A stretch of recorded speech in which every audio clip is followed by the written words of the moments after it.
Hi everybody! I'm going to read you a special story today.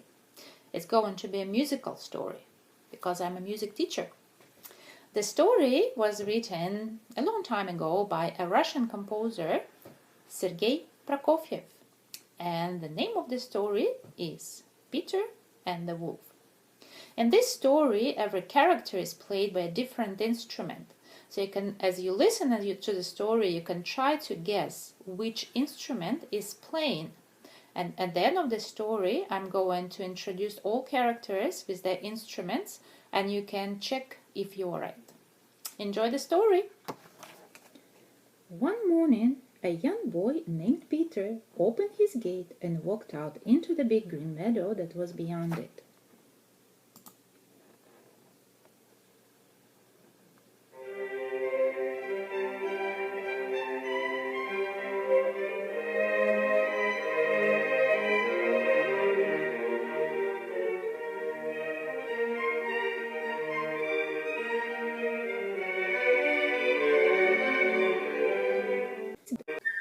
On a branch of a big tree in the meadow sat a little bird that was Peter's friend. "All is quiet," the bird chirped. A duck came waddling around. She was glad that Peter had not closed the gate, and seeing that it was open, decided to take a nice swim in the deep pond in the meadow. The little bird saw the duck and flew down on the grass. The bird settled next to her and shrugged his shoulders. "What kind of bird are you if you can't fly?" said the bird. The duck replied, "What kind of bird are you if you can't swim?" and dove into the pond. The bird and the duck kept arguing, and the duck swam around the pond while the little bird hopped along the edge of the pond. Suddenly something caught Peter's attention. He looked around and noticed a sly cat crawling through the grass.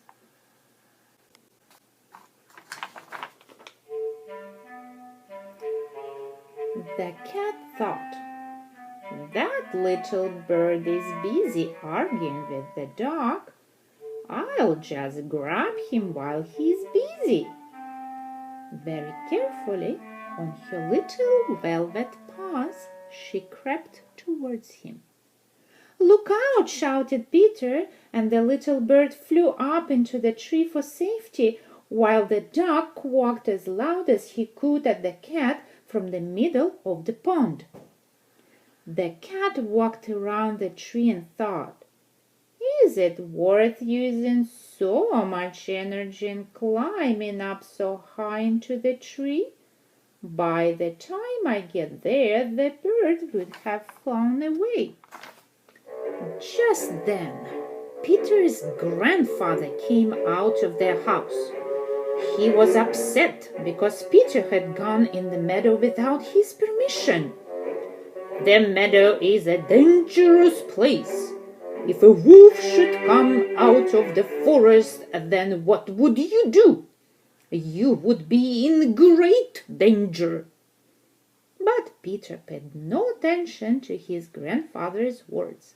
Boys like him are not afraid of wolves. Grandfather took Peter by the hand, locked the gate, and led him home.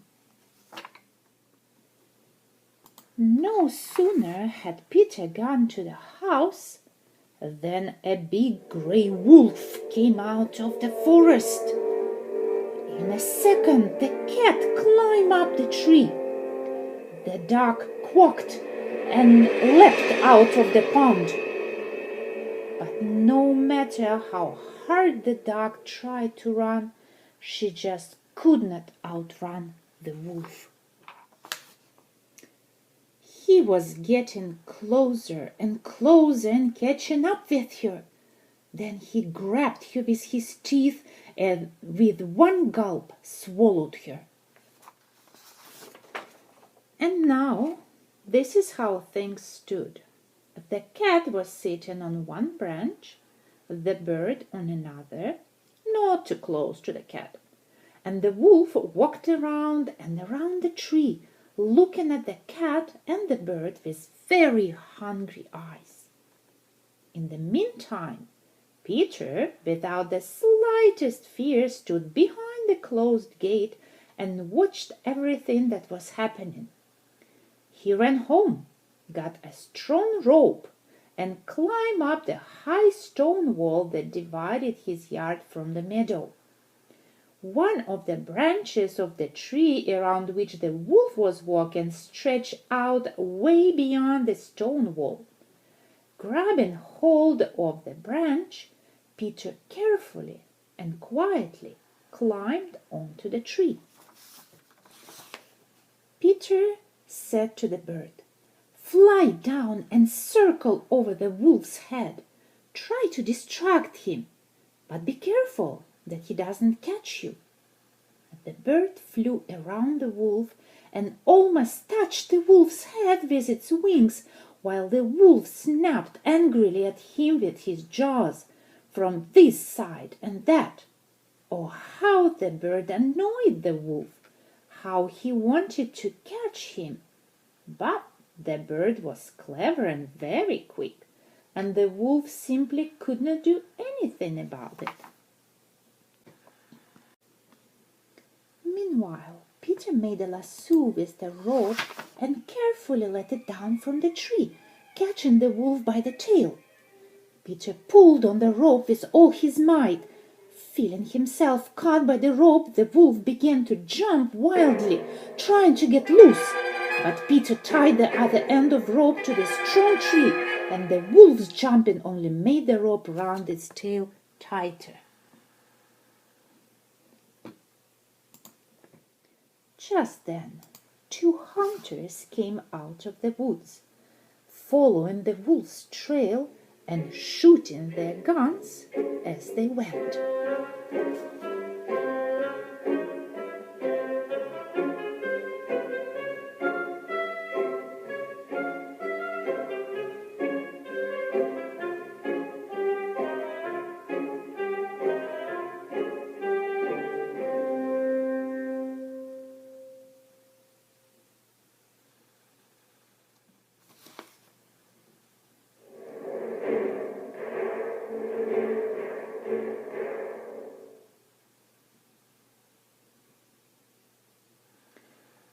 But Peter, sitting in the tree, said, "Don't shoot.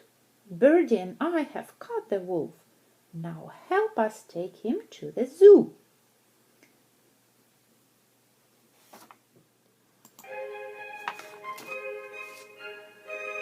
Then came the triumphant procession. Peter was at the head. After him came the two hunters leading the wolf. And winding up the procession were Grandfather and the cat. Grandfather shook his head discontentedly. "Well, what would have happened if Peter had not caught the wolf? What then?" Above them flew Birdie, chirping merrily. "My, what brave fellows we are, Peter and I! Look what we have caught!"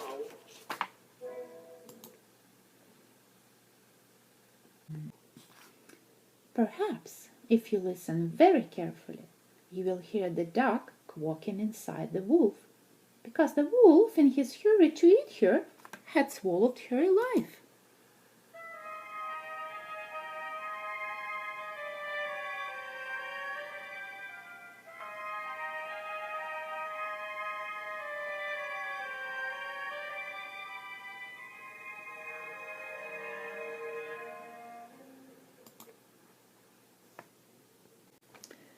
Now I'm going to introduce the characters of the story and the instruments that play them. Peter, his part is played by the string family, and violin would be one of the instruments that belong to the string family. The bird, right on the top, played by the flute. The duck, oboe. The cat, the clarinet. And the grandfather, the bassoon. All these four instruments, flute, clarinet, bassoon, and oboe, would belong to the woodwind family. The hunter's rifle is played by the timpani, this huge drum, and the wolf is played by the French horn.